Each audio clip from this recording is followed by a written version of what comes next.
Hi friends, ಎಲ್ಲರೂ ಹೇಗಿದ್ದೀರಾ? ಚೆನ್ನಾಗಿದ್ದೀರಾ ಅಂತ ಭಾವಿಸ್ತೀನಿ. Welcome back to our YouTube channel. ಇವತ್ತು ನಾನು ಡೈಲಿ ವ್ಲಾಗ್ ಮಾಡ್ತಾ ಇದ್ದೀನಿ. ಇಲ್ಲಿ ನೋಡ್ತಿರ್ಬೋದು, ಬೆಳಗ್ಗೆನೆ ನನ್ನ ಹಸ್ಬೆಂಡು ಸ್ನಾನ ಮಾಡ್ಕೊಂಡು ರೆಡಿಯಾಗಿದ್ದಾರೆ. ಅಮ್ಮ ಇವತ್ತು ಸ್ವಲ್ಪ ನುಚ್ಚಕ್ಕಿ ಉಪ್ಪಿಟ್ಟು ಅಂತ ಮಾಡ್ತಾರೆ. ನುಚ್ಚಕ್ಕಿಲೆಯ ಒಳ್ಳೆ ಪಲಾವ್ ಥರ ಮಾಡ್ತಾರೆ. ಅದಕ್ಕೆ ಅಮ್ಮ ಹೆಸರಿಡೋದು ಹೆಂಗೆ ಗೊತ್ತಾ, ನುಚ್ಚಕ್ಕಿ ಉಪ್ಪಿಟ್ಟು ಅಂತ. ಅದನ್ನೇ ಮಾಡಿದ್ರು. ನಮ್ಮ ಮನೆಯವರೆಲ್ರಿಗೂ ಸಹಿತ ಫೇಮಸ್ ಅಂತಲೇ ಹೇಳ್ಬೋದು. ಆ ಒಂದು ಉಪ್ಪಿಟ್ಟು ಚೆನ್ನಾಗಿ ಮಾಡ್ತಾರೆ. ಸಿಂಪಲ್ಲಾಗಿರುತ್ತೆ, ಒಂಥರ ಗೀ ರೈಸ್ ಥರ ಟೇಸ್ಟ್ ಕೊಡುತ್ತೆ ಅಂತಲೇ ಹೇಳ್ಬೋದು. ಇವಾಗ ಅದಕ್ಕೆ ನನ್ನ ಹಸ್ಬೆಂಡು ಬೆಳಗ್ಗೆನೆ ಸ್ನಾನ ಮಾಡ್ಕೊಂಡು ರೆಡಿಯಾಗಿ ಇವಾಗ ಟಿಫನ್ ತಿಂತಾ ಇದ್ದಾರೆ. ಫ್ರೆಂಡ್ಸ್, ನಾನು ಸಹಿತ ಇನ್ನೂ ಫೇಸ್ ಸಹಿತ ವಾಶ್ ಮಾಡಿಲ್ಲ. ನೋಡ್ತಿರ್ಬೋದು, ಅವರು ಹೋಗ್ತಿರಲ್ವ, ಇವತ್ತು ಫುಲ್ಲು ಅವ್ರು ಸಿಗೋದಿಲ್ಲ ಅಂತ ಹೇಳ್ಬಿಟ್ಟು ಹಾಗೆ ವಿಡಿಯೋನ ಸ್ವಲ್ಪ ತೆಗೆದಿಟ್ಕೊಂಡಿದ್ದೀನಿ.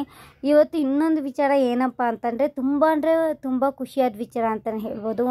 ಒಂದು ದೊಡ್ಡ ಸರ್ಪ್ರೈಸಿಂಗ್ ವಿಷಯ ಅಂತಲೇ ಹೇಳ್ಬೋದು. ಫ್ರೆಂಡ್ಸ್, ನಮ್ಮ ಫ್ಯಾಮಿಲಿಗೆ ತುಂಬ ಖುಷಿ ಆಗ್ತಿದೆ ಈ ಒಂದು ವಿಷಯ ಕೇಳಿಬಿಟ್ಟು. ಅದೇನು ಅಂತಲೂ ಸಹಿತ ಇನ್ನು ಬೇಗನೆ ಬರುತ್ತೆ, ಇನ್ನು ಸೂನಲ್ಲೇ ಬರುತ್ತೆ. ನಾಳೆನೇ ನಾನು ಏನು ಅಂತ ರಿವೀಲ್ ಮಾಡ್ತೀನಿ. ತುಂಬ ಖುಷಿ ಆಗ್ತಾ ಇದೆ. ನನ್ನ ಹಸ್ಬೆಂಡ್ಗೂ ಸಹಿತ ತುಂಬ ಖುಷಿ ಆಗ್ತಾ ಇದೆ. ಆ ಒಂದು ಇದಕ್ಕೋಸ್ಕರನೇ ಹೋಗ್ತಾ ಇದ್ದಾರೆ, ಏನೋ ಒಂದು ವಿಚಾರಕ್ಕೋಸ್ಕರನೇ ಹೋಗ್ತಾ ಇದ್ದಾರೆ ಊರಿಗೆ. ಏನು ಅಂತ ನೀವು ಸ್ವಲ್ಪ ಗೆಸ್ ಮಾಡಿ ನೋಡೋಣ. ಯಾರೆಲ್ಲ ಕಮೆಂಟ್ ಮಾಡ್ತೀರಾ, ಸರಿಯಾಗಿ ಉತ್ತರ ಕೊಡ್ತೀರಾ ಇಲ್ವಾ ಅಂತ ಗೊತ್ತಾಗುತ್ತೆ.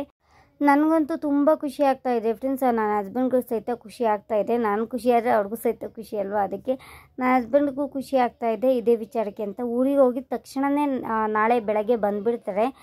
ನಾಳೆ ಬೆಳಗ್ಗೆ ಬಂದರೆ ನಾನು ವಿಡಿಯೋನ ಮಧ್ಯಾಹ್ನ ಮೇಲೆ ಮಾಡ್ಕೊಳ್ತೀನಿ. ನೋಡಿ, ಖುಷಿಯಾಗಿರ್ತಾ ಇರ್ತಾರೆ. ನಾನೇ ಯಾವಾಗಲೂ ಒಂದು ಚೂರು ಇಷ್ಟಿಷ್ಟಕ್ಕೂ ಕೋಪ ಮಾಡ್ಕೊಳ್ತಾ ಇರ್ತೀನಿ. ನನ್ನ ಹಸ್ಬೆಂಡು ಜಾಸ್ತಿ ಕೋಪ ಮಾಡ್ಕೋಬೇಡ, BP ಜಾಸ್ತಿ ಆಗಿಬಿಡುತ್ತೆ, ಹಾಗೆ ಮಾಡಬೇಡ, ಹಿಂಗೆ ಮಾಡಬೇಡ ಅಂತ ಹೇಳ್ತಾ ಇರ್ತಾರೆ. ನನಗೇನು BP ಇಲ್ಲ ಫ್ರೆಂಡ್ಸ್. ಪ್ರೆಗ್ನೆನ್ಸಿಲಿ ಸ್ಕ್ಯಾನಿಂಗ್ ರಿಪೋರ್ಟಲ್ಲಿ ಯಾವತ್ತೂ ಸಹಿತ BP ಬಂದಿಲ್ಲ. ಎಲ್ಲ ಒನ್ ಮಂತಲ್ಲಿ ಮಾತ್ರ ನಾನು BP ಸ್ವಲ್ಪ ಜಾಸ್ತಿ ಬಂದಿತ್ತು ಅಷ್ಟೇ. ಅದು ಬಿಟ್ಟರೆ ಇನ್ನೇನು ಇಲ್ಲ, ಜಾಸ್ತಿ ಬಂದಿಲ್ಲ. ಓಕೆ ಫ್ರೆಂಡ್ಸ್, ಫೈನಲ್ ಆಗಿ ಒಂದು ದೊಡ್ಡ ಖುಷಿಯಾದ ವಿಚಾರ ಅಂತಲೇ ಹೇಳ್ಬೋದು. ಖಂಡಿತವಾಗಿಯೂ ನಾಳೆ ನಾನು ವಿಡಿಯೋ ನೋಡಿದರೆ ನಿಮಗೆ ಗೊತ್ತಾಗುತ್ತೆ ಏನು ಅದು ಸರ್ಪ್ರೈಸಿಂಗ್ ವಿಷಯ ಅಂತ ಗೊತ್ತಾಗುತ್ತೆ. ಇಲ್ಲಿ ನೋಡಿ, ಯಶಿಕಾ ಸ್ನಾನ ಮಾಡ್ಕೊಂಬಂದು ಇದು ಆ್ಯಪಲ್ ತಿಂತಾ ಇದ್ದಾಳೆ. ಅವಳಿಗೆ ಫ್ರೂಟ್ಸ್ ಅಂದರೆ ತುಂಬ ಲೈಕ್ ಮಾಡ್ತಾಳೆ ಫ್ರೆಂಡ್ಸ್. ಇತ್ತೀಚೆಗೆ ಮುಂಚೆ ಆಗಿದೆ ಅವಳಿಗೆ ಆ್ಯಪಲ್ ಅಂದರೆ ಆಗ್ತಾನೇ ಇರಲಿಲ್ಲ, ಬರೀ ಮ್ಯಾಂಗೋ ತಿನ್ನೋಳು. ಮ್ಯಾಂಗೋ ಸೀಸನ್ ಇಲ್ದಿರೂ ಸಹಿತ ಅಪ್ಪ ನನಗೆ ಮ್ಯಾಂಗೋನೇ ಬೇಕು, ಎಲ್ಲರೂ ಸರಿ ತಂದುಕೊಡು ಅಂತ ಅವ್ರ ಅಪ್ಪನ ಕ್ವಾಟ್ಲೆ ಮಾಡೋಳು.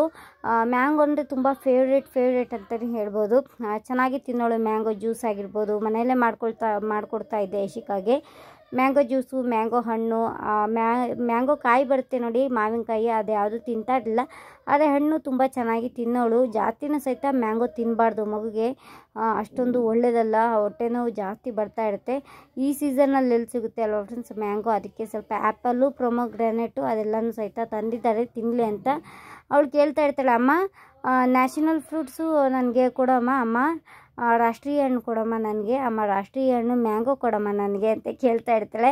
ಅದೆಲ್ಲ ಹೇಳ್ಕೊಟ್ಟಿದ್ದೀನಿ ಅಲ್ವಾ ಫ್ರೆಂಡ್ಸ್. ಆ ರಾಷ್ಟ್ರೀಯ ಹಣ್ಣು ಯಾವುದು, ರಾಷ್ಟ್ರೀಯ ಹೂವು ಯಾವುದು ಅಂತ ಹೇಳ್ಕೊಟ್ಟಿದ್ದೀನಿ ಅಲ್ವಾ. ಅಮ್ಮ ರಾಷ್ಟ್ರೀಯ ಹಣ್ಣು ಕೊಡು ನನಗೆ, ಇನ್ನೂ ತಂದಿಲ್ಲ ರಾಷ್ಟ್ರೀಯ ಹಣ್ಣು ಅಂತ ಕೇಳ್ತಾ ಇರ್ತಾಳೆ. ಅದೆಲ್ಲ ನೋಡಿ ಚಿಕ್ಕ ಮಕ್ಕಳು ಮಾತಾಡೋದು ನೋಡಿ ಸ್ವಲ್ಪ ಖುಷಿ ಆಗ್ತಾ ಇರುತ್ತೆ ಅಲ್ವಾ ಫ್ರೆಂಡ್ಸ್. ನನ್ನ ಮಗಳು ಹಾಗೆ ಸಹಿತ ಇವಾಗ ಜಾಸ್ತಿ ಮಾತು ಕಲ್ತ್ಬಿಟ್ಟಿದ್ದಾಳೆ. ನನಗಿನ್ನ ಹೆವಿ ಮಾತಾಡ್ತಾಳೆ. ಮನೇಲಿ ನಾನು ಒಬ್ಬಳೇ ಮಾತಾಡೋದು ಅಂದ್ಕೊಂಡಿದ್ದೆ. ಇವಳಂತೂ ಬಂದುಬಿಟ್ಟಿದ್ದಾಳೆ, ಇವಾಗ ಜಾಸ್ತಿ ಹೆವಿ ಮಾತಾಡ್ಬಿಡ್ತಾಳೆ. ಇವಾಗ ಫೈನಲ್ ಆಗಿ ನಾನೇ ಬಿಸಿ ಸ್ನಾನ ಮಾಡಿಸಿ, ಅಮ್ಮ ನಾನೇ ಮಾಡ್ಕೊಂಬರ್ತೀನಿ, ಅಪ್ಪ ಇಲ್ವಲ್ಲ ನಾನು ಒಬ್ಬಳೇ ಮಾಡ್ಕೊಂಬರ್ತೀನಿ, ನೀನು ಬೇಡ ಹೋಗಮ್ಮ ಅಂತ ಹೇಳ್ತಾ ಇರ್ತಾಳೆ ಫ್ರೆಂಡ್ಸ್. ಎಲ್ಲ ದೊಡ್ಡವ್ರು ಮಾತಾಡ್ದಂಗೆ ಮಾತಾಡ್ತಾ ಇರ್ತಾಳೆ. ವಿಡಿಯೋ ತಕ್ಕೋಬೋದು. ನಾನು ಸ್ವಲ್ಪ ಸಣ್ಣ ಮಗು ಇಟ್ಕೊಂಡಿರ್ತೀನಿ ಅಲ್ವಾ, ಆ ಬ್ಯುಸಿಲೇ ಮೂಡಲ್ಲೇ ಕಳೆದೋಗ್ಬಿಟ್ಟಿರ್ತೀನಿ. ಅದಕ್ಕೆ ಯಾವುದೂ ಸಹಿತ ವಿಡಿಯೋ ಶೂಟ್ ಮಾಡ್ಕೊಳ್ಳೋದಿಲ್ಲ. ಸಖತ್ತು ಮಾತಾಡ್ತಾಳೆ ನಮ್ಮ ಯಶಿಕಾ ಅಂತೂ ಇತ್ತೀಚೆಗೆ. ಒಳ್ಳೆ ದೊಡ್ಡವ್ರು ಮಾತಾಡ್ತಾರಲ್ಲ, ಅಮ್ಮ ನೀನು ಹುಷಾರು, ನಾನು ಹೋಗಿ ಬರ್ತೀನಿ, ಪಾಪು ಹುಷಾರು, ಅಮ್ಮ ಬೀಳಿಸ್ಬೇಡ ಅಮ್ಮ ಅಂತ ಹೇಳ್ತಾ ಇರ್ತಾಳೆ. ನಾನು ಯಾವತ್ತೂ ಬೀಳಿಸಿಲ್ಲ, ಪಾಪುಗೆ ಏನೂ ಮಾಡಿಲ್ಲ. ಮುಂಚೆಲೇ ಹೇಳ್ತಾಳೆ, ಅಮ್ಮ ಬೀಳಿಸ್ಬೇಡ ಅಮ್ಮ ಪಾಪುನ ಅಂತ ಹೇಳ್ತಾ ಇರ್ತಾಳೆ. ಹೇಗೋ ಮಾತಾಡ್ಕೊಳ್ಳಿ ಅಮ್ಮ ಅಂತ ಹೇಳ್ಬಿಟ್ಟು ನಾನು ಹಾಗೆ ಸ್ವಲ್ಪ ಸರಿನಮ್ಮ ಆಯಿತು ಅಂತ ಅವಳೆಲ್ಲದಕ್ಕೂ ಸಹಿತ ತಲೆ ಬಾಗ್ತಾ ಇರ್ತೀನಿ. ಓಕೆ, ಇವಾಗ ಮಧ್ಯಾಹ್ನ ಆಗ್ತಾಯಿದೆ ಅಲ್ವಾ ಫ್ರೆಂಡ್ಸ್. ಸ್ವಲ್ಪ ಸ್ನಾನ ಮಾಡ್ಕೊಂಬಂದೆ, ಬಿಸಿ ಸ್ನಾನ ಮಾಡ್ಕೊಂಬಂದೆ. ಸಣ್ಣ ಪಾಪಗೂ ಸಹಿತ ಸ್ನಾನ ಮಾಡಿಸ್ಬೇಕು, ಇನ್ನೂ ಮಾಡಿಸಿಲ್ಲ. ಅವಳು ಚೆನ್ನಾಗಿ ಆರಾಮ್ಸಾಗಿ ಬೆಳಗ್ಗೆ ಹೊತ್ತು ಎಷ್ಟೇ ಸೌಂಡ್ ಮಾಡಿದರೂ ಸಹಿತ ಎದ್ದೊಳೋದೇ ಇಲ್ಲ. ಅದಕ್ಕೆ ಹಾಗೆ ಮಲ್ಕೊಳ್ಳಿ ಅಂತ ಹೇಳ್ಬಿಟ್ಟು ಮಧ್ಯಾಹ್ನಕ್ಕೆ ನಾನು ಶಾವಿಗೆ ಉಪ್ಪಿಟ್ಟು ಮಾಡ್ಕೊಳ್ತಾ ಇದ್ದೀನಿ. ಸಿಂಪಲ್ಲಾಗಿ, ಜಾಸ್ತಿ ಖಾರ ಏನೂ ಹಾಕ್ಕೊಳ್ತಾ ಇಲ್ಲ. ನೀವು ಯಾರಾದ್ರು ಡೆಲಿವರಿ ಆದ ನಂತರ ಏನಾದ್ರು ತಿನ್ನಬೇಕು ಅಂತಂದರೆ ಖಾರನಂತೂ ಖಂಡಿತವಾಗಿಯೂ ಹಾಕೊಳ್ಳೋಕೆ ಹೋಗ್ಬೇಡಿ ಫ್ರೆಂಡ್ಸ್. ಯಾಕೆ ಅಂತಂದರೆ ಹೊಟ್ಟೆ ಉರಿ ಬರೋದು, ಮತ್ತು ಮಗುಗೆ ಹೊಟ್ಟೆ ಇಚ್ಚಿಕ್ತಂಗಾಗೋದು ಅದೆಲ್ಲ ಆಗ್ತಾ ಇರುತ್ತೆ. ಇನ್ನೊಂದು ಹೇಳಬೇಕು ಅಂದರೆ ನಮಗಂತೂ ಹೆಣ್ಮಕ್ಳಿಗಂತೂ ಮಲಬದ್ಧತೆ ಜಾಸ್ತಿ ಆಗೋ ಚಾನ್ಸಸ್ ಇರುತ್ತೆ ಈ ಟೈಮಲ್ಲಿ ನಾವೇನು ತಿಂದಿಲ್ಲ ಅಂದರೂ ಸಹಿತ ಮಲಬದ್ಧತೆ ಜಾಸ್ತಿ ಆಗ್ತಾ ಇರುತ್ತೆ. ಅದರಲ್ಲೂ ಬೇರೆ ನೀವು ಖಾರ ತಿಂತು ಅಂತಂದರೆ ಹೆವಿ ಮಲಬದ್ಧತೆ ಆಗ್ತಾ ಇರುತ್ತೆ. ಅದಕ್ಕೆ ಸ್ವಲ್ಪ ನೋಡಿಕೊಂಡು ಇದು ಮಾಡಬೇಕಾಗುತ್ತೆ. ನಾನು ಈ ಟೈಮಲ್ಲಿ ಏನು ಮಾಡ್ತೀನಿ ಅಂತ ಅಂದರೆ ಮಲಬದ್ಧತೆ ಜಾಸ್ತಿ ಆಗಬಾರ್ದು ಅಂತ ಅಂದರೆ ಸ್ವಲ್ಪ ಮೆಂತ್ಯ ಕಾಳು ಮತ್ತು ಸೋಂಪು ಕಾಳು ಎರಡು ಸಹಿತ ಚೆನ್ನಾಗಿ ಕುದಿಸ್ಕೊಂಡು 2 ಡೇಸಿಗೆ ಒಂದ್ಸರಿ ಕುಡಿತೀನಿ ಫ್ರೆಂಡ್ಸ್. ನೀವು ಆರಾಮ್ಸಾಗಿ ಡೈಲಿ ಕುಡೀರಿ, ತುಂಬ ಚೆನ್ನಾಗಿರುತ್ತೆ. ಹೆಲ್ದಿಗೂ ಸಹಿತ ತುಂಬಾ ಒಳ್ಳೆಯದು. ಸ್ವಲ್ಪ ಮೆಂತ್ಯ ಕಾಳು, ಒಂದು 1/4 ಟೇಬಲ್ ಸ್ಪೂನಷ್ಟು ಮೆಂತ್ಯ ಕಾಳು ಹಾಕ್ಕೊಂಡ್ರೆ ಅರ್ಧ ಟೇಬಲ್ ಸ್ಪೂನಷ್ಟು ನೀವು ಸೋಂಪು ಕಾಳನ್ನು ಹಾಕ್ಕೊಳ್ತಾ ಬನ್ನಿ. ಹೊಟ್ಟೆ ನೋವು ಬರೋದಿಲ್ಲ. ಮತ್ತು ಮಲಬದ್ಧತೆ ಜಾಸ್ತಿ ಯಾರಿಗೆಲ್ಲ ಇರುತ್ತೆ, ಆಲ್ಮೋಸ್ಟ್ ಎಲ್ಲ ಹೆಣ್ಮಕ್ಳಿಗೂ ಇರುತ್ತೆ ಅಂತ ಅಂದ್ಕೊಳ್ತೀನಿ. ಮಲಬದ್ಧತೆಯೂ ಸಹಿತ ಕಂಟ್ರೋಲ್ ಆಗುತ್ತೆ. ಓಕೆ, ಹೇಳಿದ್ದೀನಲ್ವ ಈ ಒಂದು ಇದು ಜಾಸ್ತಿ ಈ ಟೈಮಲ್ಲೇ ಮಲಬದ್ಧತೆ ಜಾಸ್ತಿ ಬರ್ತಾ ಇರುತ್ತೆ ಫ್ರೆಂಡ್ಸ್. ಯಾರ ಕೈಲೂ ಸಹಿತ ಪಾಪ ಹೇಳ್ಕೊಳೋಕ್ಕಾಗೋದಿಲ್ಲ ನಮ್ಮಂಥವ್ರು. ನಾನಂತೂ ಏನೇ ಬಂದರೂ ಸಹಿತ ಹೇಳ್ಕೊಳ್ಳೋದಿಲ್ಲ, ನಾನು ಹಸ್ಬೆಂಡ್ಗೂ ಸಹಿತ ಜಾಸ್ತಿ ಹೇಳ್ಕೊಳ್ಳೋದಿಲ್ಲ. ಆದರೆ ಒಂದೊಂದು ಟೈಮು ಜಾಸ್ತಿ ಇದಾದರೆ ಹೇಳ್ಕೊಂಬಿಡ್ತೀನಿ. ಇದೆಲ್ಲ ಮನೇಲೇ ಮಾಡ್ಕೋಬೋದು ಫ್ರೆಂಡ್ಸ್. ಮಲಬದ್ಧತೆಗೆ ಯಾರಿಗಾರು ಮಲಬದ್ಧತೆ ಇವಾಗ ಸ್ಟಾರ್ಟ್ ಆಗ್ತಾ ಇದೆ, ಆಫ್ಟರ್ ಡೆಲಿವರಿ, ನಾರ್ಮಲ್ ಡೆಲಿವರಿ ಆಗಿರ್ಬೋದು ಮತ್ತು ಸಿಸರಿಂಗ್ ಆಗಿರ್ಬೋದು, ಆಲ್ಮೋಸ್ಟ್ ಎಲ್ರಿಗೂ ಸಹಿತ ಮಲಬದ್ಧತೆ, ಪೇಯ್ನ್ ಬರೋದು ಅದೆಲ್ಲ ಬೇರೆ ಬೇರೆ ಥರದ್ದೆಲ್ಲ ಪ್ರಾಬ್ಲಮ್ಸ್ ಬರ್ತಾ ಇರುತ್ತೆ ಆ ಒಂದು ಪ್ಲೇಸಲ್ಲಿ. ಅದಕ್ಕೋಸ್ಕರನೇ ಫ್ರೆಂಡ್ಸ್ ನೀವು ನೋಡಿ ಸ್ವಲ್ಪ ಕಂಟ್ರೋಲಾಗಿ ಮಲಬದ್ಧತೆನ ಇದು ಮಲಬದ್ಧತೆ ಜಾಸ್ತಿ ಆಗಬಾರ್ದು ಅಂತಂದರೆ ಸ್ವಲ್ಪ ಖಾರನ ನೋಡ್ಕೊಂಡು ಮೇಂಟೈನಾಗಿ ತಿನ್ನಬೇಕಾಗುತ್ತೆ. ನಾನು ಅಷ್ಟೇ ಖಾರ ಹಾಕ್ಕೊಂಡಿಲ್ಲ, ಬರೀ ಒಣಮೆಣ್ಸಿಕಾಯಿ ಹಾಕ್ಕೊಂಡಿದ್ದೀನಿ ಸ್ವಲ್ಪ ರುಚಿಗೆ ಅಂತ. ಇಲ್ಲಿ ನೋಡಿ ಶಾವಿಗೆ ಉಪ್ಪಿಟ್ಟು ತುಂಬ ಚೆನ್ನಾಗಿತ್ತು ಫ್ರೆಂಡ್ಸ್. ಕ್ಯಾರೆಟ್ ಹಾಕಿದ್ದೆ ಅಲ್ವಾ, ಜಾಸ್ತಿ ಕ್ಯಾರೆಟ್ ಹಾಕ್ಕೊಂಡಿದ್ದೀನಿ. ಒಬ್ಬೊಬ್ಬರಿಗೆ ಆಫ್ಟರ್ ಡೆಲಿವರಿ ಇದು ಮಣ್ಣಿನಲ್ಲಿ ತರಕಾರಿ ಬೆಳೀತಾರೆ ನೋಡಿ, ಅದು ತಿಂದರೆ ಇಚ್ಚಿಂಗ್ನೆಸ್ ಆಗ್ತಾ ಇರುತ್ತೆ, ಮಗುಗೂ ಸಹಿತ ಇಚ್ಚಿಂಗ್ನೆಸ್ ಆಗ್ತಾ ಇರುತ್ತೆ. ಅದನ್ನು ಜಾಸ್ತಿ ತಿನ್ನೋದಕ್ಕೆ ಹೋಗ್ಬೇಡಿ ಫ್ರೆಂಡ್ಸ್. ನನಗೆ ಕರೆಕ್ಟಾಗಿ ಆಗಿದೆ. ಫಸ್ಟು ನಿಮ್ಮ ಮೈಯೆಲ್ಲ ಕಡ್ತಾ ಬರ್ತಾ ಇರುತ್ತೆ. ಮೈಯೆಲ್ಲ ಯಾವಾಗ ಕಡ್ತಾ ಬಿಡುತ್ತೆ, ಚಿಕ್ಕ ಗುಳ್ಳೆ ನಿಮ್ಗೆ ಆಗಿರುತ್ತೆ ನೋಡಿ, ಆವಾಗ ತಿಳ್ಕೊಂಬಿಡಿ ಮಣ್ಣಿನಲ್ಲಿ ಯಾವುದೇ ಈಗ ಮೂಲಂಗಿ ಆಗಿರ್ಬೋದು, ಕ್ಯಾರೆಟು, ಬೀಟ್ರೂಟು, ಆಲೂಗೆಡ್ಡೆ, ಗೆಣಸು ಅದೆಲ್ಲ ಬರೋದಿಲ್ಲ. ಸ್ವಲ್ಪ ದಿನ ಒಂದು 5 ರಿಂದ 6 ತಿಂಗಳವರೆಗೂ ಕಂಟ್ರೋಲ್ ಮಾಡ್ಕೊಳ್ಳಿ. ನನಗೆ ಕರೆಕ್ಟಾಗಿ ಆಲೂಗೆಡ್ಡೆ ಏನು ತಿಂತಾಯಿಲ್ಲ, ಆಲೂಗೆಡ್ಡೆ ಗೆಣಸು ತಿಂತಾಯಿಲ್ಲ ಫ್ರೆಂಡ್ಸ್. ಆದರೆ ಕ್ಯಾರೆಟು ಬೀಟ್ರೂಟ್ ತಿಂತಾ ಇದ್ದೀನಿ, ಅದೆರಡು ಸಹಿತ ಸೂಟ್ ಆಗಿದೆ. ಸೂಟ್ ಆಗಿರುವಂಥ ತರಕಾರಿನ ನೀವು ವೆಜಿಟೇಬಲ್ಸ ತಿನ್ನಬೇಕಾಗುತ್ತೆ. ಇವಾಗ ಇಲ್ಲಿ ನೋಡಿ ಫ್ರೆಂಡ್ಸ್, ನಮ್ಮ ಪಾಪು ಸ್ನಾನ ಮಾಡ್ಕೊಂಬಂದಿದ್ದಾಳೆ. ಅವಳು ಮಲಗಿದ್ದಾಯಿತು, ಆರಾಮ್ಸಾಗಿ ಊಟ ಮಾಡಿದ್ದೀನಿ. ಚೆನ್ನಾಗಿ ಊಟ ತಿಂದೆ. ಈ ಟೈಮಲ್ಲಿ ಚೆನ್ನಾಗಿ ಊಟ ತಿನ್ನಬೇಕು, ಮಗುಗೆ ಹಾಲು ಬೇಕಾಗುತ್ತೆ ಅಲ್ವಾ. ಒಳ್ಳೊಳ್ಳೆ ಫುಡ್ ತಿನ್ನಿ ಫ್ರೆಂಡ್ಸ್. ಜಂಕ್ ಫುಡ್ ಅಂತೂ ತಿನ್ನೋದಕ್ಕೆ ಹೋಗಲೇಬೇಡಿ. ಒಬ್ಬರು ಹೇಳ್ತಾಯಿದ್ರು ಕಮೆಂಟಲ್ಲಿ, ಸಿಸ್ಟರ್ ನಾನು ಮಗು ಹಾಲು ಕುಡಿಸ್ತಾ ಇದ್ದೀನಿ, ನಾನು ಹೇಳ್ತಾ ಇದ್ದೆ ಮಗುಗೆ ಹಾಲು ಕುಡಿಸ್ಬೇಕು, ಹಾಲು ಕುಡಿಸೋ ತಾಯಂದಿರು ಸ್ವಲ್ಪ ಹೆಲ್ದಿಯಾಗಿರೋ ಫುಡ್ಡನ್ನು ತಿನ್ನಿ, ಜಂಕ್ ಫುಡ್ ತಿಂದರೆ ಮಗುಗೆ ಸ್ವಲ್ಪ ಹೊಟ್ಟೆ ನೋವು ಬರೋದು ಅದೆಲ್ಲ ಆಗ್ತಾಯಿರುತ್ತೆ ಅಂತ. ಅವ್ರೇನು ಹೇಳ್ತಿದ್ದಾರೆ ಅಂತ ಅಂದರೆ, ಸಿಸ್ಟರ್ ನಾನು ಪ್ರತಿಯೊಂದು ಸಹಿತ ತಿಂತೀನಿ, ಹೊರಗಡೆನೂ ಸಹಿತ ತರಿಸ್ಕೊಂಡು ತಿಂತೀನಿ, ಮನೇಲೂ ಸಹಿತ ಏನು ಬೇಕು ಅದು ತಿಂತೀನಿ, ಆದರೆ ಮಗುಗೆ ಏನೂ ಆಗಿಲ್ಲ ಅಂತ ಹೇಳ್ತಾಯಿದ್ರು. ಅದೇನೋ ಗೊತ್ತಿಲ್ಲ ಫ್ರೆಂಡ್ಸ್. ಖಂಡಿತವಾಗಿ ಮಗುಗೆ ಪಾಪ ಇನ್ನೂ ಅದು ಮಗು ಎಳೆಯೋದು, ಪಾಪ ಹಾರ್ಟಿಗೆ ತೊಂದರೆ ಆಗೋ ಚಾನ್ಸಸ್ ಎಲ್ಲ ಇರುತ್ತೆ.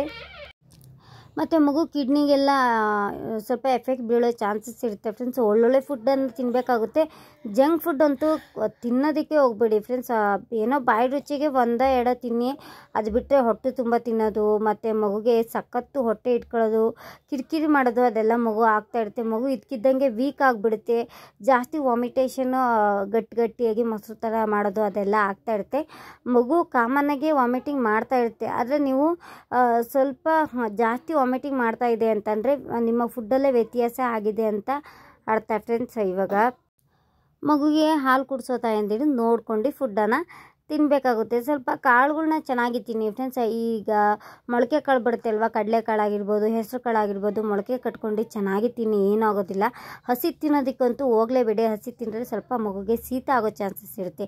ಚೆನ್ನಾಗಿ ಬೇಯಿಸ್ಕೊಂಡು ಪಲ್ಯದ ರೂಪದಲ್ಲೋ ಇಲ್ಲ ಸಾಂಬಾರು ರೂಪದಲ್ಲೋ ಈ ರೀತಿಯಾಗಿ ಪಲ್ಯ ಎಲ್ಲ ಚೆನ್ನಾಗಿ ತಿನ್ನಬೇಕಾಗುತ್ತೆ. ಮಗುಗೆ ಐರನ್ ಕಂಟೆಂಟ್ ಜಾಸ್ತಿ ಬೇಕಾಗಿರೋದ್ರಿಂದ ಸ್ವಲ್ಪ ಚೆನ್ನಾಗಿ ಹೆಚ್ಚಾಗಿ ಈಗ ಕಾಳುಗಳನ್ನು ತಿನ್ನಬೇಕಾಗುತ್ತೆ. ನನಗೆ ಡಾಕ್ಟರ್ ಅದೇ ಹೇಳಿದ್ದು, ಏನೂ ಆಗೋದಿಲ್ಲಮ್ಮ, ಆದಷ್ಟು ತರಕಾರಿ ಎಲ್ಲ ತಿನ್ನು, ಇದು ಗೆಣಸು ಆಲೂಗೆಡ್ಡೆ ಬಿಟ್ಟು ತರಕಾರಿ ಎಲ್ಲ ತಿನ್ನಿ, ಏನು ತೊಂದರೆ ಆಗೋದಿಲ್ಲ ಅಂತ ಹೇಳ್ತಾಯಿದ್ರು. ಅದೆಲ್ಲ ತರಕಾರಿ ಮತ್ತು ಹಣ್ಣು ಮತ್ತು ಇದು ಕಾಳುಗಳು ಅದೆಲ್ಲ ತಿನ್ನಿ ಫ್ರೆಂಡ್ಸ್, ಏನೂ ಆಗೋದಿಲ್ಲ. ಇವಾಗ ನೋಡಿ ಪಾಪ ಆಟ ಆಡ್ತಾ ಇದ್ದೀನಿ. ಅವಳಿಗೆ ಏನು ಗೊತ್ತಾ ಫ್ರೆಂಡ್ಸ್, ಒಂದು ಟಾನಿಕ್ ಕುಡಿಸೋದೇ ಒಂದು ದೊಡ್ಡ ತೊಂದರೆ ಅಂತಲೇ ಹೇಳ್ಬೋದು. ಅದೊಂದೇ ಬೇಜಾರಾಗ್ತಾ ಇದೆ. ಆ ಟಾನಿಕ್ ನೋಡಿದ ತಕ್ಷಣ ಏನು ಮಾಡಿಬಿಡ್ತಾಳೆ ಗೊತ್ತಾ, ಜೋರಾಗಳೋದಕ್ಕೆ ಸ್ಟಾರ್ಟ್ ಮಾಡ್ಕೊಂಡ್ಬಿಡ್ತಾಳೆ. ಸಣ್ಣ ಪಾಪು ನೋಡಿ ಅವಳಿಗೆ ಹೇಗೆ ಮೈಂಡ್ ಇದೆ ಅಂತ. ಸ್ವಲ್ಪ ಹಿಂಗೆ ಟಾನಿಕ್ ಇಟ್ಕೊಂಡ್ರೆ ಸಾಕು ಜೋರಾಗಳೋದು. ನಾನು ಒಂದೆರಡು ದಿನ ಯಾಕೆ ಅಳ್ತಾ ಇದ್ದಾಳೆ, ಸುಮ್ಮನೆ ಯಾಕೆ ಅಳ್ತಾ ಇದ್ದೆ ಪಾಪು, ಇದೇ ಟೈಮಿಗೆ ಯಾಕೆ ಅಳ್ತಾ ಇದ್ದಾಳೆ ಅಂತ ನನಗೆ ಯೋಚನೆ ಬರಲಿಲ್ಲ. ಆಮೇಲೆ ಗೊತ್ತಾಯಿತು, ಓ ಟಾನಿಕ್ ಇಟ್ಕೊಂಡಿದ್ದೀನಿ ಅಲ್ವಾ, ಅವಳಿಗೆ ಟಾನಿಕ್ ಅಂದ್ರೇ ಆಗೋದಿಲ್ಲ, ಟಾನಿಕ್ ಕುಡಿಸ್ತಾ ಇದ್ದಾರೆ ಅಂತ ಗೊತ್ತಾಗಿ ಹೇಳ್ತಾ ಇದ್ದಾಳೆ ಅಂತ. ನೋಡಿ ಇವಾಗ ಆಲ್ರೆಡಿ ಟಾನಿಕ್ 2 ಸರಿ ತೋರಿಸ್ತಿದ್ರು ಸಹಿತ ಹಿಂಗೆ ಇಟ್ಕೊತೀನಿ ಅಲ್ವಾ ಫ್ರೆಂಡ್ಸ್, ಆ ಡ್ರಾಪಲ್ಲಿ ಅದನ್ನ ಇದು ಮಾಡಿಬಿಡ್ತಾಳೆ. ನೋಡಿ ಯಾವ ರೀತಿಯಾಗಿ ಅಳ್ತಾ ಇದ್ದಾಳೆ ಅಂತ. ಇನ್ನು ಸುಮ್ಮನೆ ಎತ್ಕೊಂಡ್ರೆ ಸಾಕು ಸುಮ್ಮನಾಗ್ಬಿಡ್ತಾಳೆ. ಟಾನಿಕ್ ನೋಡಿದ ತಕ್ಷಣ ಜೋರಾಗಿ ಅಳ್ತಾ ಇರ್ತಾಳೆ ಫ್ರೆಂಡ್ಸ್. ಅದೇ ರೀತಿ ಮಾಡ್ತಾ ಇರ್ತಾಳೆ, ಏನು ಮಾಡೋದಕ್ಕಾಗೋದಿಲ್ಲ, ಸಣ್ಣ ಪಾಪ ಅಲ್ವಾ. ಓಕೆ ಫ್ರೆಂಡ್ಸ್, ಮತ್ತಿನ್ನೊಂದೇನು ಗೊತ್ತಾ, ಇನ್ನೊಂದು ಟಿಪ್ಸನ್ನು ಹೇಳ್ತಾ ಹೋಗ್ತೀನಿ. ನನ್ನ ಕೆಲವೊಂದು ವಿಡಿಯೋದಲ್ಲಿ ಹೆಚ್ಚಾಗಿ ನೀವು ನನ್ನ ಟಿಪ್ಪನ್ನು ಕೇಳ್ಕೊಂಡು ವಿಡಿಯೋನ ನೋಡ್ತಾ ಇರ್ತೀರ. ಪಾಪ ಅವ್ರಿಗೆ ತುಂಬಾ ಹೆಲ್ಪ್ಫುಲ್ ಆಗಬೇಕಲ್ವ, ಅದಕ್ಕೋಸ್ಕರನೇ ಇನ್ನೊಂದು ಟಿಪ್ಪನ್ನು ಸಹಿತ ಹೇಳ್ತಾ ಹೋಗ್ತೀನಿ ಫ್ರೆಂಡ್ಸ್. ನಾನು ಬರೀ ಹಾಗೆ ವಿಡಿಯೋ ಮಾಡೋದಕ್ಕೂ ಸಹಿತ ಇಷ್ಟ ಆಗೋದಿಲ್ಲ.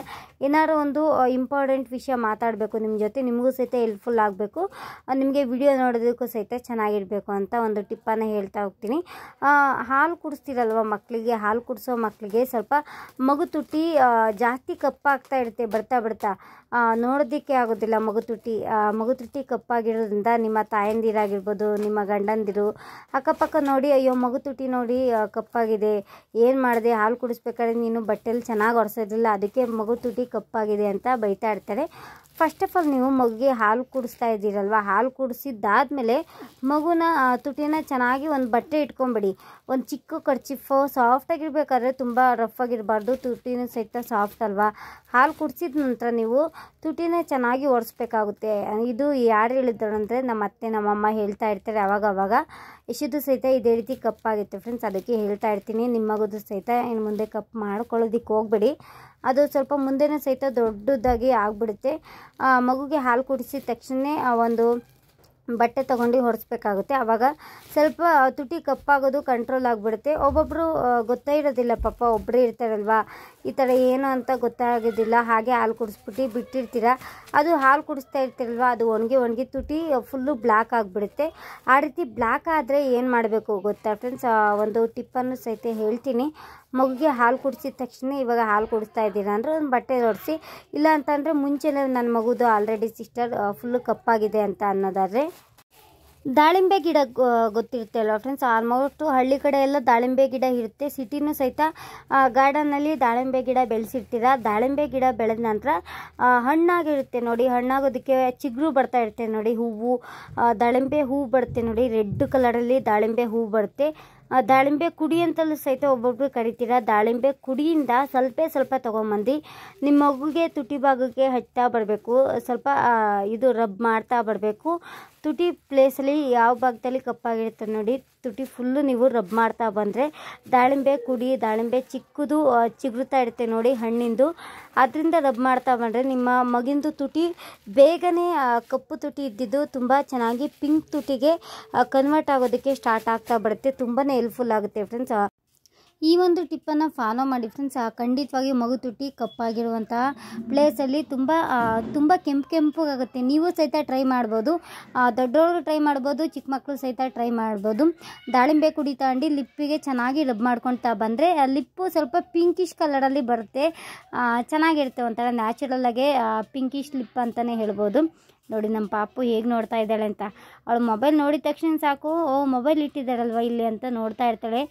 ಸ್ವಲ್ಪ ಮಲಗಿಸಿ ಬೆನ್ನು ಅಂತ ನಾನು ಹೀಗೆ ಸ್ವಲ್ಪ ಕೂಡಿಸ್ಕೊಂಡು ಇದು ಮಾಡ್ತಾ ಇರ್ತೀನಿ ಫ್ರೆಂಡ್ಸ್. ಮಗುಗೂ ಸಹಿತ ಏನೂ ಆಗೋದಿಲ್ಲ, ಅದಕ್ಕೆ ಫ್ರೆಂಡ್ಸ್ ಕೂಡಿಸ್ಕೊಂಡು ಸುಮ್ಮನೆ ಸ್ವಲ್ಪ ವಾಕಿಂಗ್ ಮಾಡ್ತಾ ಇದ್ದೀನಿ. ಅವಳು ಸಹಿತ ಅಲ್ಲಿ ಇಲ್ಲಿ ನೋಡಲಿ ಅಂತ ಸ್ವಲ್ಪ ಕಲರ್ಫುಲ್ಲಾಗಿ ನೋಡ್ತಾ ಇರ್ತಾಳೆ.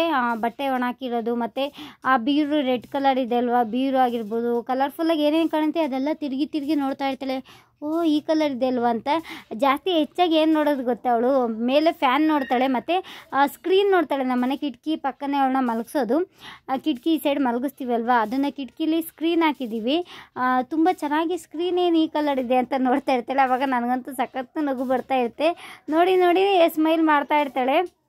ಓಕೆ ಫ್ರೆಂಡ್ಸ್, ಬನ್ನಿ ಇವಾಗ ವ್ಲಾಗ್ ಇಷ್ಟೇ. ಇವತ್ತು ತುಂಬ ಸಿಂಪಲ್ ವ್ಲಾಗನ್ನು ಮಾಡಿದೆ, ಮತ್ತು ತುಂಬ ಖುಷಿಯಾದ ವಿಚಾರನ ನಾಳೆ ಖಂಡಿತವಾಗಿ ನಿಮ್ಮ ಜೊತೆ ಶೇರ್ ಮಾಡ್ಕೊಳ್ತೀನಿ ಫ್ರೆಂಡ್ಸ್. ಆ ನಾಳೆವರೆಗೂ ಕಾಯಿರಿ, ಏನು ಅಂತ ಗೊತ್ತಾಗುತ್ತೆ. ಹೋಪ್ಫುಲಿ ವಿಡಿಯೋ ಇಷ್ಟ ಆಯಿತು ಅಂತ ಅಂದ್ಕೊಂಡಿದ್ದೀನಿ ಫ್ರೆಂಡ್ಸ್. ಈ ವಿಡಿಯೋನ ಇಲ್ಲಿಗೆ ಎಂಡ್ ಮಾಡ್ತಾಯಿದ್ದೀನಿ. ಪ್ಲೀಸ್ ನನಗೆ ಲೈಕ್ ಮಾಡಿ, ಲೈಕೇ ಮಾಡೋದಿಲ್ಲ, ನೀವು ಲೈಕ್ ಮಾಡಿದಷ್ಟು ನನಗೆ ಸ್ವಲ್ಪ ಇನ್ನೂ ಚೆನ್ನಾಗಿ ಯೂಟ್ಯೂಬಲ್ಲಿ ಸಕ್ಸಸ್ ಸಿಕ್ತಂಗೆ ಆಗುತ್ತೆ. ಲೈಕ್ ಮಾಡಿ, ಶೇರ್ ಮಾಡಿ, ನಿಮ್ಮ ಫ್ರೆಂಡ್ಸ್ಗೆ ಫ್ಯಾಮಿಲಿಗೂ ಸಹಿತ ಶೇರ್ ಮಾಡಿ. ಹೊಸದಾಗಿ ಏನಾದರೂ ನೋಡ್ತಾ ಇದ್ದರೆ ನನ್ನ ಚಾನಲ್ಗೆ ಸಬ್ಸ್ಕ್ರೈಬ್ ಮಾಡ್ಕೊಂಡು ನಮ್ಮ ಪುಟ್ಟ ಫ್ಯಾಮಿಲಿಗೂ ಸಹಿತ ಸಪೋರ್ಟ್ ಮಾಡಿ ಫ್ರೆಂಡ್ಸ್. ನಿಮ್ಮ ಸಪೋರ್ಟ್ ಇದ್ದರೆ ನಾವು ಸಹಿತ ಇನ್ನು ಮುಂದೆ ಒಳ್ಳೊಳ್ಳೆ ವಿಡಿಯೋ ಮಾಡೋದಕ್ಕೆ ಆಗುತ್ತೆ ಅಂತ ಅಂದ್ಕೋತೀನಿ. ಓಕೆ, ಬಾಯ್ ಬಾಯ್.